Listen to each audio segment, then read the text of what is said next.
Moi, je prends le chiffre que le gouvernement donne. Ça fait 250 quelques.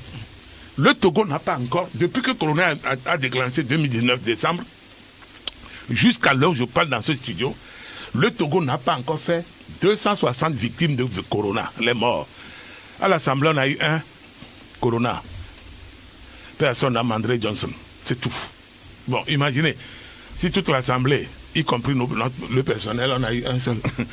Bon, alors, 31 500 tonnes. C'est ça, hein? Pas kilo, hein? Pas kilo, s'il vous plaît. Pas kilo. 8 milliards CFA. D'abord, pourquoi ils n'ont pas lancé l'appel d'offres public? Puisque c'est le même gouvernement. C'est là où je ne comprends pas. Pourquoi les gens là, ils mettent en difficulté leur président, leur patron, le président de la République, qui est leur patron? Pourquoi ils le mettent en difficulté? C'est un financier.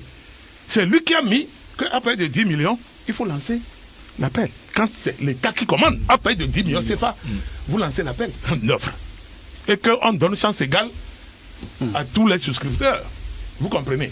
Vous allez commander, une seule personne va commander 31 500 tonnes de riz à 8 milliards. Ça dit que les factures là sont faites comment? Sur WhatsApp, ou bien sur Facebook, ou bien sur Twitter, ou je sais pas, des conneries que les... Il y a beaucoup d'autres commandes qui ont été faites sans pièces justificatives. Mon frère, ils vont les sortir. À partir du moment où c'est l'agent de l'État togolais, la Cour des comptes vient. Écoute, depuis un moment, la Cour des comptes, il fallait que les gens comme nous, on secouent un peu. Bientôt, nous allons sortir des dossiers, puisque les gens ne nous respectent pas. Nous allons sortir plein de dossiers. Il y a des gens au gouvernement, quand ils vont chez eux, tenez-vous bien, ils attachent le riz des Japonais. Ce riz-là, c'est un don. Oui, mais ça a été vendu. Écoutez-moi bien, ce riz, c'est un don du gouvernement japonais au gouvernement, à la République togolaise. Le Japon ne donne jamais l'argent. Vous pouvez vérifier partout. C'est une particularité du Japon quand le Japon est dans le cadre bilatéral. Le Japon cotise déjà pour les grands ensembles ONU, pour nous du patati, etc. Vous les trouvez là-bas.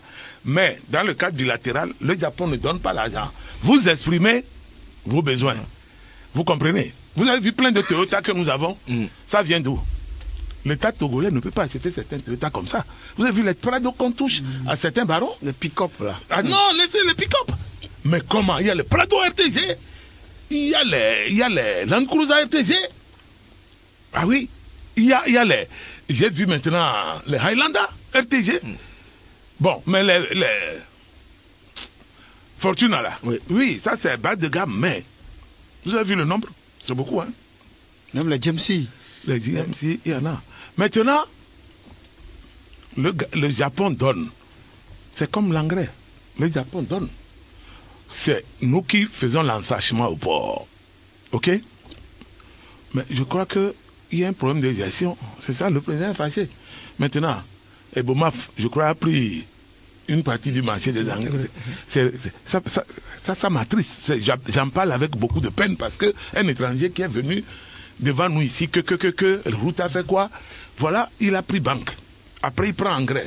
Mais il va contrôler bientôt toute votre économie. Votre ventre à la maison, il va contrôler ça.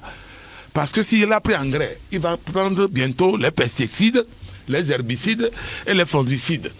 Et même les producteurs. Et maintenant, attends, dès qu'il finit de prendre ça, il prend maintenant les producteurs. Non, il prend les semences. Et il dit que bon, monsieur le producteur, je vous fournis tout ça, voilà. Si vous voulez vous signer ici, à la fin, j'ai 90%, et vous avez 10%.